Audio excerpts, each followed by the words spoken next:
Hi students, how are you today? How about your condition today? I hope that you are fine. We know that now we are in COVID-19.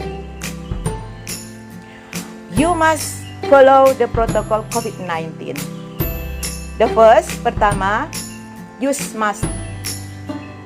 Second, you must wash your hand with the running and clean water.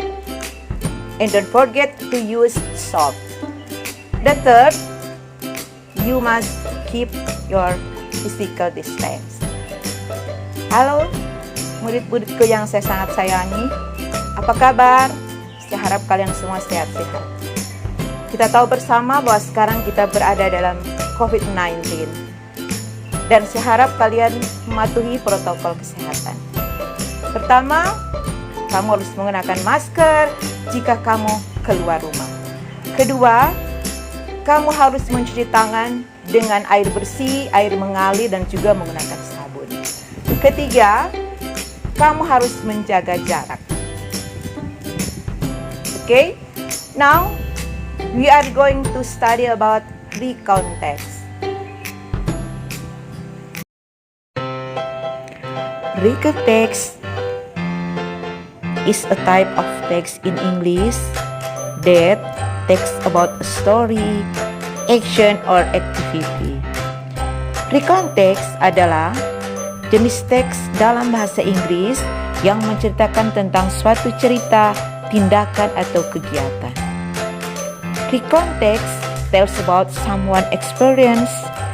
Recount text menceritakan tentang pengalaman seseorang. The purpose of recount text is to entertain and inform readers. Tujuan dari recount text adalah untuk menghibur dan memberikan informasi kepada pembaca. Generic structure of recount text. First, orientation. Tells who involved, what happened, where the event took place, and when it happened. Menceritakan mengenai latar belakang informasi tentang siapa, di mana, kapan kejadian atau peristiwa terjadi. The second, events. A series of events ordered in a chronological sequence. Menceritakan serangkaian peristiwa yang terjadi sesuai urutan kronologis. The third, ketiga, reorientation. A personal comment about the event or what happened in the end. Merupakan penutup atau kumpulan cerita yang memberikan komentar pribadi tentang cerita yang terjadi pada akhirnya. The characteristic language feature of recount text. First, pertama, using the simple past tense, past continuous tense, past perfect tense, and past perfect continuous tense. Bentuk lampau. Kedua, or the second, using temporal sequence adverb and adverbial phrase on Saturday, on Monday, on Sunday, the beach, at school. Adverb itu adalah kata keterangan, ya, berupa kata keterangan waktu, kata keterangan tempat. Ketiga, the third, using conjunction such as then, before, after, etc. Conjunction itu adalah penghubung yang menghubungkan suatu cerita. Example about the context about school. The title is Came Late to School. Ya. The paragraph 1,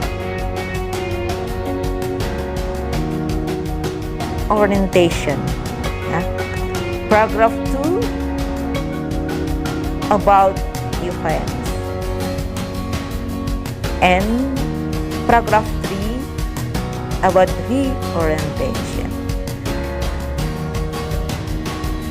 Recount text itu adalah yang menceritakan tentang cerita yang sudah lampau, pengalaman yang boleh dianggap menyenangkan, juga boleh dianggap yang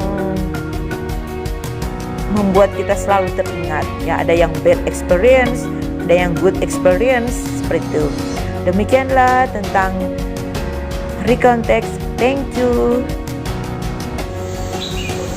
Demikianlah penjelasan or explain about recontext.